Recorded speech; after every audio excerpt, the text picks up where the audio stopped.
so much for joining us. It's another fine Tuesday afternoon. I am Rotimi Akinsude. Welcome to Your Viewpoint. This is where we talk about issues that concern you and I, and of course find ways to see that these issues are resolved. Now, this program is sponsored by Integrated Communication Services, and of course it is designed to encourage moral values in our society and also provide possible solutions to societal issues. Today, we're talking about something very important, something you see around. We're talking about environmental pollution and of course waste management. But then we're going to go deeper with special focus on healthcare waste management. Of course, today it has become a major concern for both the government and private organizations when we talk about waste management. But then we get to look at how we can get better, and of course look into what can be done, and of course the relevance of healthcare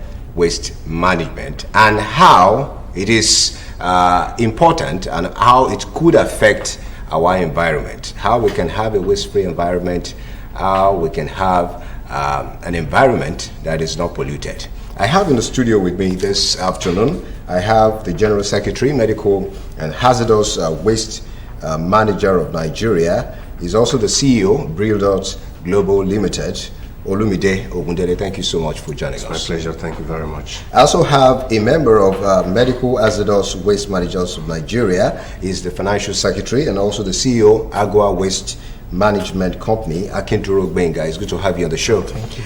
All right, without wasting more time, of course, you know what is happening when we talk about waste in Nigeria. And some people would just want to believe the fact that waste management is a serious challenge, and it looks like we have many things to do about waste management. Now, I will start with Olumide. What is your take on waste management in Nigeria? How would you rate the development when we talk about waste management in Nigeria? Thank you very much, Mr. Moderator. I would want to say so far so good, but again there's room for improvement. Where we are in Nigeria today, from what we have seen on the field so far to date, as a practitioner and a service rendering group in this sector, in terms of waste management, we in the developed states so far in Nigeria, we can count just few states that have complied so far so good with what it is to properly manage our waste across the board, both domestic, healthcare, hazardous, commercial, all categories of waste management services across the board. Just few states, and if you permit me just to mention, I would say Lagos State the lead. So far so good. At least on the basis of that, then you can go to Abuja as well. The other states are trying to follow the trend just as Lagos has done. But it's like Lagos is the star boy. Like the goal setter. Yes, it's the goal setter. You used the word star boy. In terms of what they have done to date. What they have done to date. They've gone so far. Okay. Now, I must be sincere. Between Iyanokpaja and Oshodi.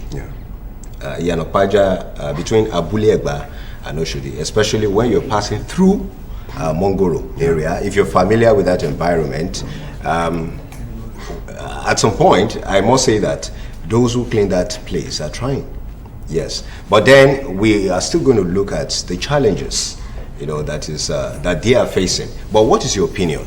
You have something different to say. To me, we still have a long way to go. But they've really tried. The industry have grown, and like you said, Lagos has taken the lead, being the pioneer state. Why I say we still have a long way to go, there was a time I have some people from South Africa, they want to invest in the industry in Nigeria, and I was contacted. And when they brought the idea and I look at it, they wanted to acquire the dump site for material recovery and recycling. And the policy we have doesn't give any individual the power to own the dump site. We don't have that policy. So that was the reason why they could not even stay. Because I told them, if I said you can do it, I'm just lying. You will just go there and you will see that you are just meeting stumbling block. But the only thing you can do is to do build, transfer, and build, operate, and transfer.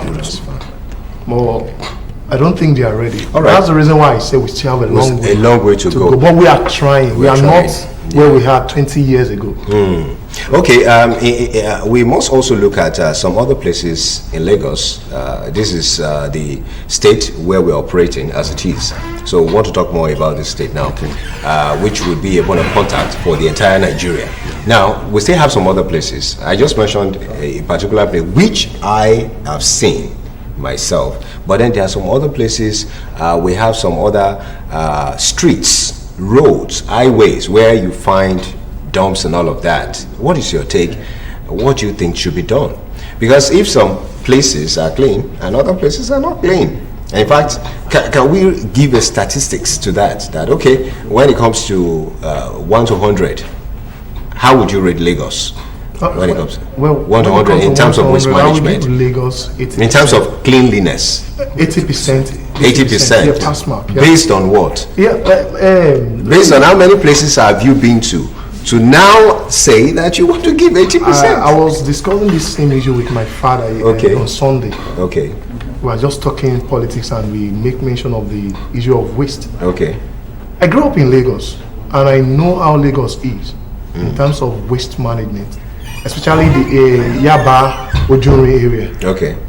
When you pass there, all over Lagos, even Mushin, you see heap of waste all around. That was around 1995, 94, 93. Okay. You will see all sorts of things on the road. But when there was a democratic government, when they came in and they did a lot of work. Okay. And I believe one of the criteria that was given to Lagos State by World Bank was that they should clean the state and then investment will come. Okay, what would you say? Let me go to Olumide. What's your take? What do you see as a challenge?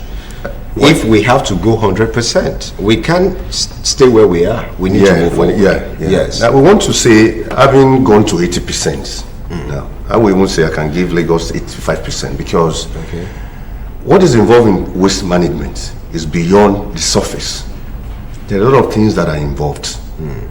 Aside from the regulatory agency, which what my colleague said, when we look to pre-1999, what was obtainable in Lagos was something else. It was a dirty city and nobody, or a dirty state. Nobody could do, you can't do anything. But in the wisdom of the government that came into power at that very time, a lot of things were put in place. Part of which emanate into what you see today as PSP, this private sector participation. But some will tell you they come once in a week, once in a month, right? No. When you look at the global performance, aggregate performance, that's why we say we can give 80-85%. There are challenges that comes with it. What are the challenges? Lagos is divided in so many areas. You have urbanized, rural, semi-rural. Urban area, you're talking of VI, Lagos Island, Surulere, Ikeja. You don't need to tell anybody to do this. They understand what they want to do. But go to the rural area, the Badagry axis, the Ekpe axis, the Ikorodu axis. You're not expected. Those areas are categorized even by the government. Government are paying for them on their behalf. Government is paying for them, for PSP operators to go and service that area.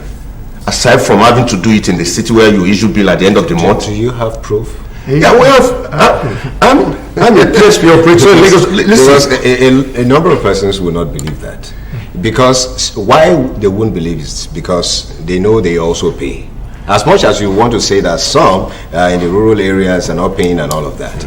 But what about those who pay and they expect that they get their wastes disposed on time and it's not done on time? What's your opinion? My opinion is, if you go to the city center, the complaint is not as much pronounced as the rural area. Okay, that's your point.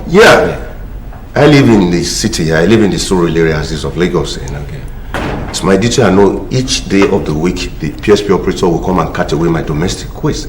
And at the end of the month, the issue may be, which I pay. In fact, my location has made it very difficult for me to even throw away my waste arbitrarily. Yes, I get my bin, I have to drop it either on a Tuesday or Wednesday. The PSP operator will come and cut it away. Those are areas that are well developed, well organized. But when you go into the interior, where development is just upcoming, road could be a problem, location could be a problem.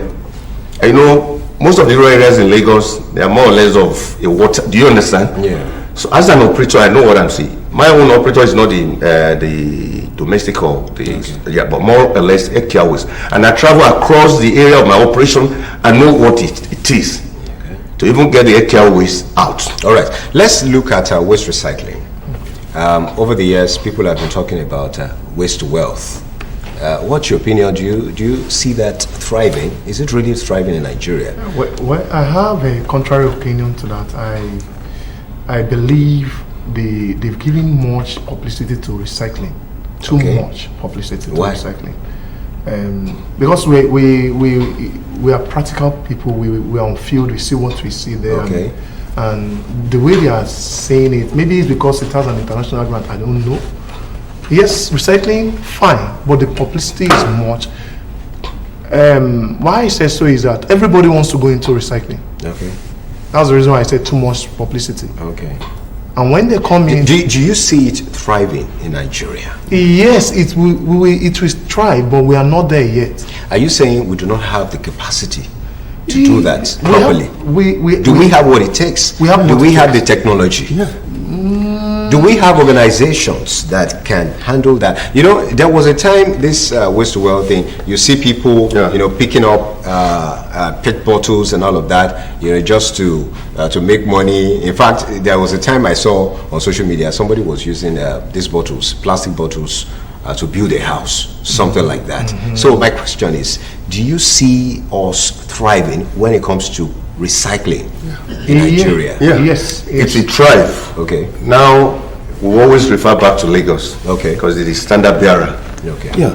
Already, the regulatory agency in Lagos, which is LOMA, has a full department that is called recycling. Where most of these recyclers you see around, they are licensed. Okay. The beauty of Lagos is you can't do any of this waste management without being licensed by the regulatory agency, which is LOMA. Now, even to the recycling, those guys you see coming out every morning to pick the PET bottles and what have you, Yes. when they pick it, they take it to somewhere where it's recycled. The aboki, the malams that carry these PET bottles and what have you, they're not carrying it for fun's sake. Okay. It's for a pecuniary reward. All right. We're still going to talk about that, but we have to Let go me on a just say break. something to that. Okay, What I want to okay. say is, until we get to the point of those that are producing the waste buying it back, Yes. that's when we get to the point of the recycling industry is thriving. Okay, you are going to take that again. You are going to go further to explain that statement. So by the time we're back after this break, please go nowhere.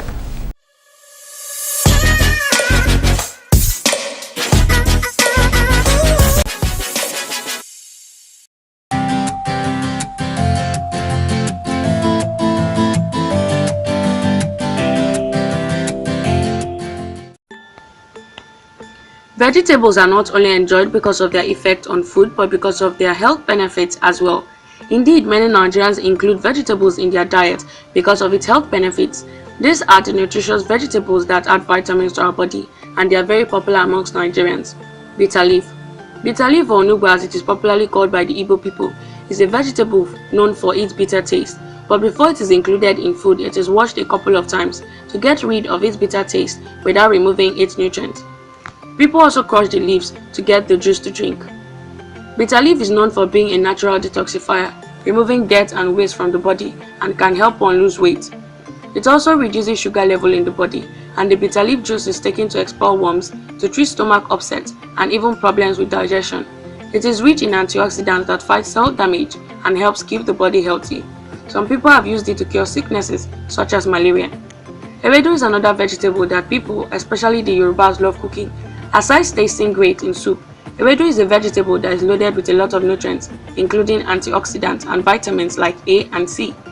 Ewedu helps to ease bowel movement and can also help with weight loss. It also boosts one's immunity and helps strengthen bones and teeth. Ugu, also known as fruited pumpkin leaves.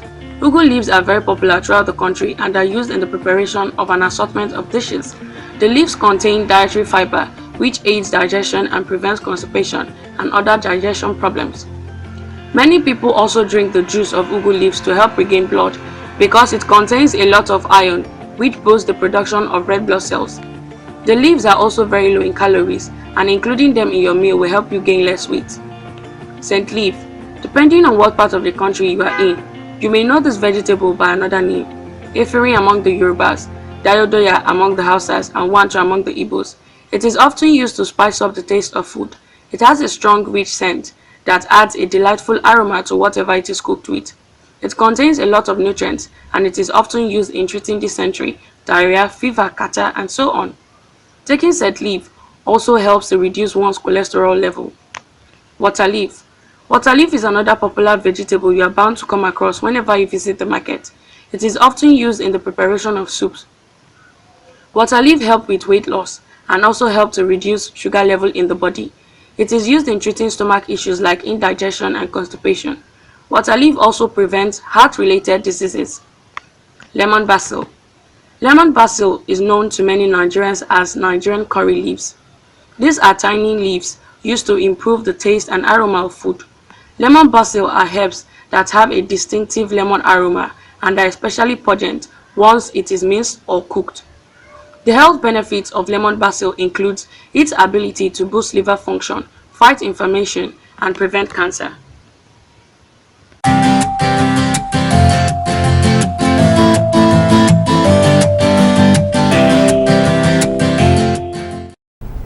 Thank you so much for being there. This is your viewpoint, and we're still talking about environmental pollution and waste management. I've been speaking to Olumide Ogundele and Akinduro Benga. Both of them are healthcare waste managers and experts. And the other time, before we went on that break, we're talking about the issue of buying back waste. So what is your opinion? Yeah, it's a principle used in US. Okay. Because I've been opportunity to see them do that. Okay. When you buy a bottled water, take from a carton of bottled water for your family, you don't throw away the berry, you don't throw the PET bottle away, you keep it for the producer. The producer will come back and take those bottles from you and give you another. Maybe they will give you one whole carton. And then if you want to buy another one, join it, they then sell. Some sort of compensation Just for doing that. Yeah. Okay, so do you see that happening? And if it is not happening, is this something we can really do here? Yeah, it's possible here, but it may take a longer time. Why? Because the level of awareness is crucial. People need to know this is what I should do in respect of my waste. Whatever I've generated from my own, how do I do it? And that comes in with segregation. How do you segregate your waste? Where do I put my best? But one thing I know is that most people, when it comes to money, or you are going to compensate them, they will quickly adapt to that thing. They will want to get it done. Don't you think? You are right. Yeah, you are right. That's the reason why I'm saying if there is a policy, Yes. political will and then government policy, you will see that the producers, people like Coke, Coca-Cola, and bottled water producer, they will align. And then you consumer, you know that if I buy this bottle from this water from this company, This organization, I can keep my bottle and give it back and get something from it for it. I want to do it, and by so they will keep away those things from the street. All right. You are a member of Medical and Hazardous Waste Managers of Nigeria. Now, a number of persons may not really understand what it means. Healthcare waste. How is it different from the normal waste we have around? You know, when we talk about waste, all we know is that once you have used something, it is not useful anymore. Then you put it somewhere. What is the relevance of healthcare waste management? Well, like the name suggests, healthcare, those are waste generated from healthcare services. Those are waste generated from healthcare facilities in the course of having to treat, to diagnose, to make sure the treatment, the taking off of diseases within the society. So by virtue of having to do that, There is no human activities that does not generate waste. There is no human activities that does not generate waste activities. So, for the one for the healthcare waste, they are specialized in the sense that because they were generated in the course of having to treat a disease, providing a solution to a problem. In the course of having to do that, there is no way such waste should not be treated separately. If you don't want that disease, you want to give us examples? Yeah. And gloves? No. We categorize waste so that the layman can understand. Yes, waste generated from the healthcare facilities are categorized into the following. Okay. There is a general waste generated from the medical from the healthcare facilities. Okay. Those are waste what they eat in the just in the warm food. Yes. Okay. Then you now go to hazardous.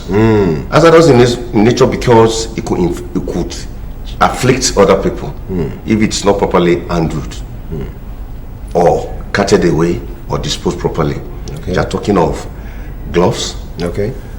bandages, syringes, needles, and what have you. Really? Scalpels. So you think all of those can actually affect? Yes, because they And carry the fluids. They carry fluids. And they are airborne. They are airborne. Most of the bacteria or viruses that are generated, those things, they don't die just anyhow. You just take it from a spot to another one. Pending the time you have to cut it away, it has to be stored properly. It has to be transported properly. It has to be treated properly. It has to be disposed properly. Those are the layers. You can't jump any of this. The moment you jump it, that diseases you are trying to get away from the society is getting back. And the painful part of it is at the point of disposal. If it is not properly disposed, it gets back to the society. So, how much awareness do we have about this? Do healthcare professionals have an idea of all these things you're talking about? Talking about doctors, nurses, and all of that, healthcare workers generally. Now, look at we have courses online talking about caregiving and all of that. All of these people taking these courses and some other healthcare workers, do they have an idea of all these things? There was a research that was carried out by someone. I happened to stumble at it, and he actually looked at a tertiary hospital, and he made a survey of about 50 people, healthcare workers. And out of that survey, what he came out with was that about 48% of those people knows that they need to dispose that healthcare waste properly. While about that 48, meaning it's not a pass mark, but they are not doing it until there's someone that will train them and force them that this is how you should do the waste. And that is what we are facing. Okay. That is what we are facing. Though Lagos has gone far on that, but there is still room for improvement. But other states are not doing that. We still find in other states that they could mingle all waste together in an hospital. They'll put the general waste and the hazardous waste together, and it's very dangerous. Who is supposed to do that when it comes to letting them understand the segregation? Whose responsibility is that? Now, what I know about that is this: as a medical student, it's part of your training in school. Now, when you are generating this waste, you should segregate the waste normally. But human being who they are, when you go out from school, you forget something. Okay, I wouldn't want us to dwell on education in that regard, because if we have to go into that, then that's another kettle of fish anyway. But then you belong to an association. You belong to Medical and Hazardous Waste Managers of Nigeria. So what exactly is your association doing to ensure all of those things are done properly? Okay, there was a time in Lagos that they bring all the healthcare practitioners together, at least once in a year, to train them on how to segregate their waste. We call it a stakeholders meeting. So we bring them together and we train them on how to segregate waste, most especially the healthcare attendants. I don't want to call them the cleaners. We call them healthcare attendants. Because they are the one in contact with those waste. So, and if you don't train them very well, they go back when, let's assume the doctor and the nurse they did their homework, they segregate the waste the way they should segregate it. Okay. And our healthcare attendant does not know anything about the waste that they need to segregate it properly. He just carry he or she just carry the waste and take it down to the waste house and just lump everything together. Okay, in that regard, a number of things, I want to believe a number of things would be the reason for that. You know, segregating all of these things you're talking about, the waste, could be stressful.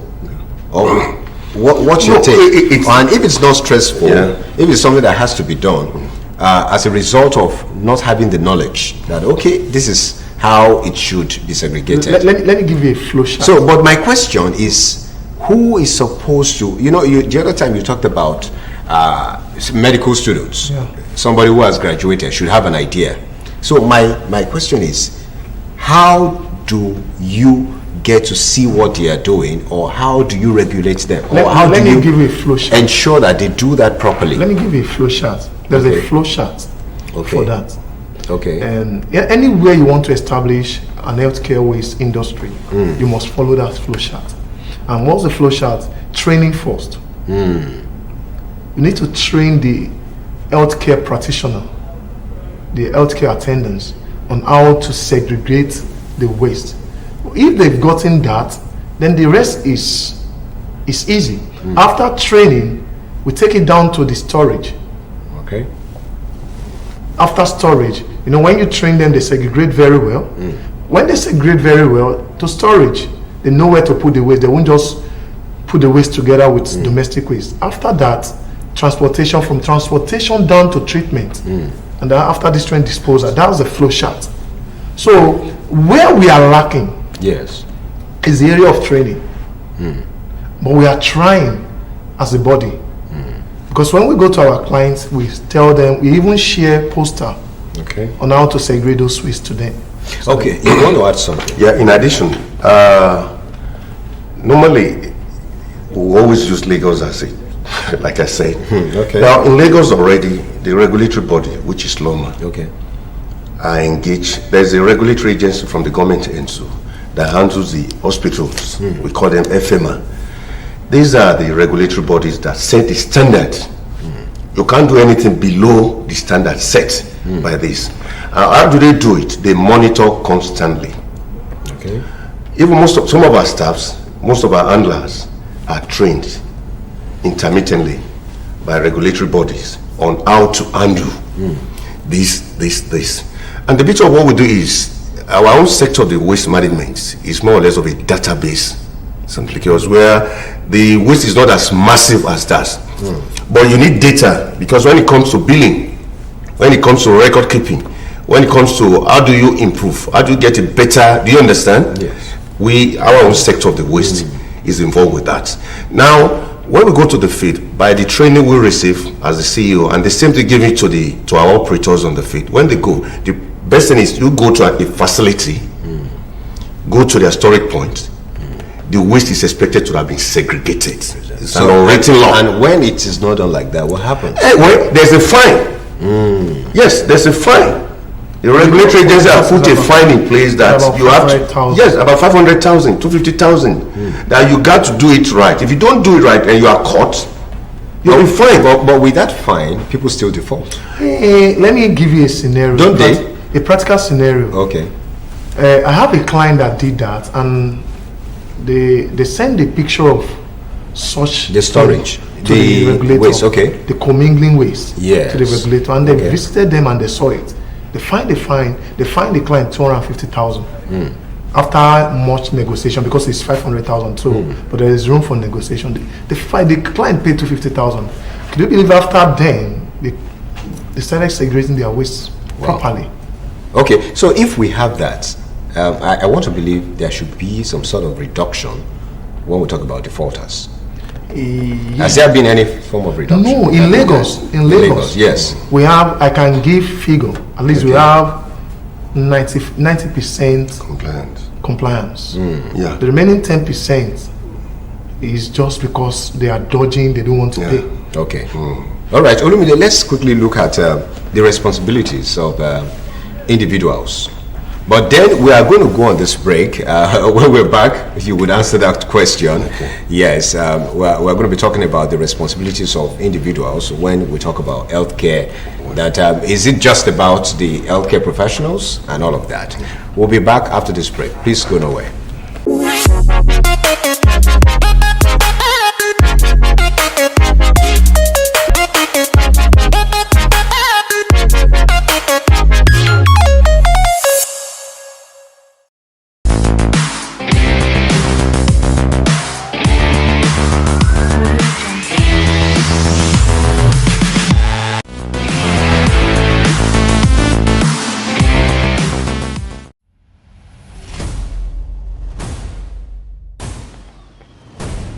Nigeria's Toby Amushia successfully defended her Commonwealth Games 100-meter hurdles title after winning Nigeria's 4x 100-meter women's team on Sunday, 7th August at the Alexander Stadium in Birmingham.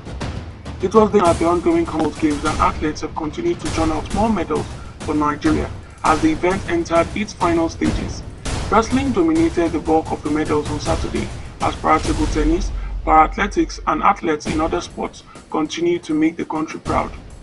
Wrestler Mercy Genesis won a gold medal for Nigeria, defeating Canadian Madison Parks 3-1 to win women's wrestling freestyle 50 kg. And the men's freestyle 57 kg, Ebike Wenimu Wilson won the silver medal after losing 10-0 to India's Kumar Ravi, while compatriot Hannah Ruben lost 2-4 to Canada's Justina Distasio to clinch silver for Nigeria in the women's freestyle 76 kg event.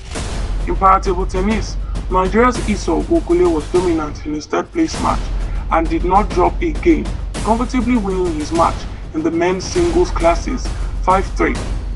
Ogunkule defeated India's Raj Algar 3-0 to win bronze. In the same event, Nigeria's Nasiru Suli lost 1-3 to England's Jack Hunter Spieth to settle for silver. Also in para-table tennis, Faith Obazuye claimed the bronze medal in women's single classes 6-10 third-place match. Faith defeated Felicity Pickard of England 3-1 to finish on the podium. In para-athletics, Ikeria Ayazi threw a new games record of 10.03 meters to win the gold medal for Nigeria at the women's shot put F55-57 event. Our national teammate Ugochi Alam got the bronze with a throw of 9.30 meters. The men's 4x400 team, made up of Udodi Omuzurike, Favour Ash, Alaba Kintola and Raymond Ekibo, also made history with a bronze medal win. It is the first medal by the men's 4x100 meter relay team since 1982. The women's 4x100 meter, which also has Favour Philly, Rosemary Chukwuka and Grace Nwokocha, claimed gold in record-breaking fashion, finishing in 42.10 seconds to break the 42.22 seconds African record they set at last month's World Athletics Championships in Oregon, USA.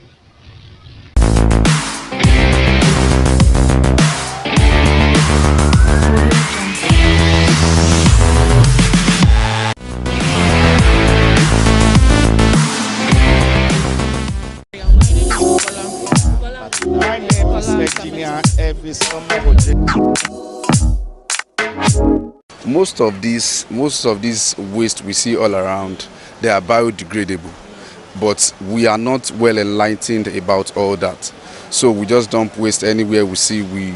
All these waste, even we ourselves as individuals, we can package most of these waste and probably sell to some companies or recycle them. Just get some companies that do the recycling. Most of these things are biodegradable. They can be used for another things, but we do not care. We just litter the environment.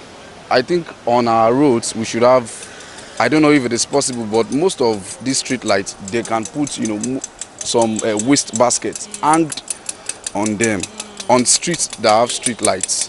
They can just look for a part of the pole, just put a waste basket, a waste bin, hang it there. Nobody is daft to see a waste basket and still litter the streets of Lagos. You understand what I'm saying? So, but for streets that do not have street light like this, we can station maybe from like 5 meters from each other. We can just station like basket. So I think there should be enough sensitization as to how people are expected to manage their waste. Beyond that, the government too should do something, proactively in managing the waste, because there's another thing sensitizing people, there's another thing doing your own part as a government. So if you sensitize from today till tomorrow, if there are no efforts from the government part, the lawman guys are not even coming 2-3 times, in a month, you can't, the sensitization won't work effectively. We don't manage waste because at least in developed countries, they have at least 4 or 5 places you can drop waste. Your plastic, your bottles, your nylon bags and everything. So they have different ones like that at each doors. I think if we can do that in this country, it will help us a lot about waste. As for Lagos State, they are trying, very, very trying. So they are doing their best. It's just we people, as populace of Lagos State, we are not doing enough to support them.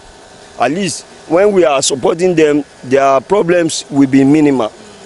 But we create problems for them as people. Because if you hit to warnings, don't drop this here, don't drop this, that, it will go a long way for them to at least do their work. We can manage waste. At least when you are there to instruction, don't drop this on the floor, don't drop this in the gutter. At least by heeding to advice and warnings, I think we can manage waste like that. Because I will see some people, they will just drink mineral bottle and throw it anywhere they like. It's not supposed to be. I do correct some people sometimes. Even when you are in a vehicle, you drink anything and you drop it out of the window. It's not supposed to be.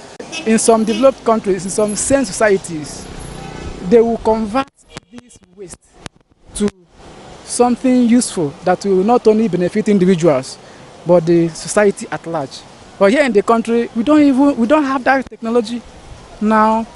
And even those that seem to know, they are not applying they are not deploying the knowledge the way it should be, simply because they are not being encouraged to do it. But if the government could educate people on what should be done, how they should do it, and for instance, if there is no can here, waste bin, where people could just dispose their waste material, anybody could eat anything and just throw it away, and that is not the best for the society. My name is Engineer Elvis Omogoje. Welcome back. Thank you so much for staying with us. This is Your Viewpoint, and we're still talking about environmental pollution and waste management, with special focus on healthcare waste management. I've been speaking to Olumide Ogundele and Akinduro Benga. Both of them are experts when we talk about medical and hazardous waste, and we'll be talking about different ways we can get better, the country can get better when it comes to waste management, especially as it concerns healthcare waste management. The other time before we went on that break, I was asking about the roles of individuals when it comes to healthcare. Do they have anything to do? I am not a nurse or a doctor. Do I have any responsibility? I'm not a healthcare attendant. Is there anything I have to do? Or is it just the business of healthcare professionals? Well, I would say indirectly at the point of generation. Okay. That's where patients, which are individual citizens of person, do get involved. Okay. Because when you go to a facility and you are treated, certainly waste should be generated, either by needles, scalpel, bandages, whatever. Okay. At that point, the patient is out of the waste stream. Now it's left for the handlers, the healthcare cleaner, the nurses and the doctors. What do they need to do? Make sure, even at the point of generation, they are properly segregated. We do encourage that minimization of waste is from the point of generation. Reduce what is reducible. Okay. Don't use what you don't need. So at that point, the moment you minimize what is generated at that point, the cost to you, because everything has a financial implication. Okay. It is not for free, as it is obtainable in Lagos now. For private healthcare facilities, they do pay for healthcare waste services rendered to them. What about people who are like, when it comes to these health issues, they go on their own to treat people privately? Those are quacks. Those are quacks. You consider them quacks? Yes. They're not professionals. The regulator is trying to bring them in. We call them the traditional. You know, even aside they try to, okay, you may want to include that too. But the medical people, they use some of these. They use syringes and some other plasters and whatever. So they still generate waste. And like, take for instance, they want to take delivery of a baby. Okay. You know, they still use all those things. Yes. So and how do they manage that?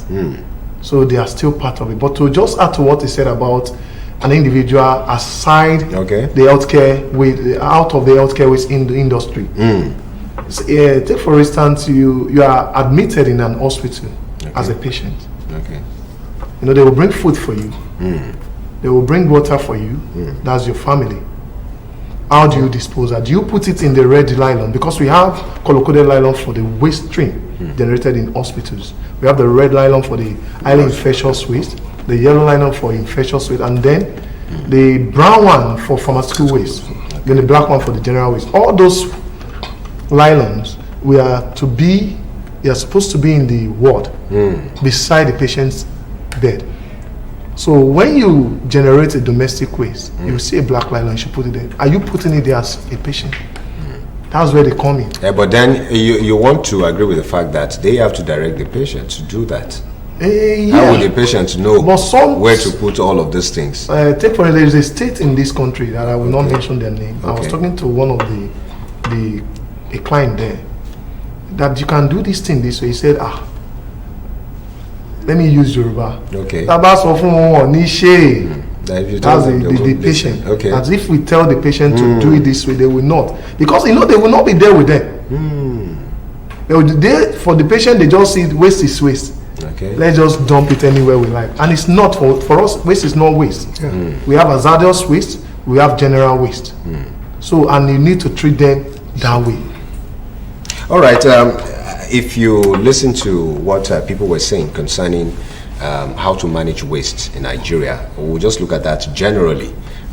Some people were talking about the fact that, okay, we can have all these waste baskets, at different junctions and all of that, even when you're moving and all of that, you're looking for a place to drop your waste, you can drop it there. What's your opinion about that? It's an ideal situation. Okay.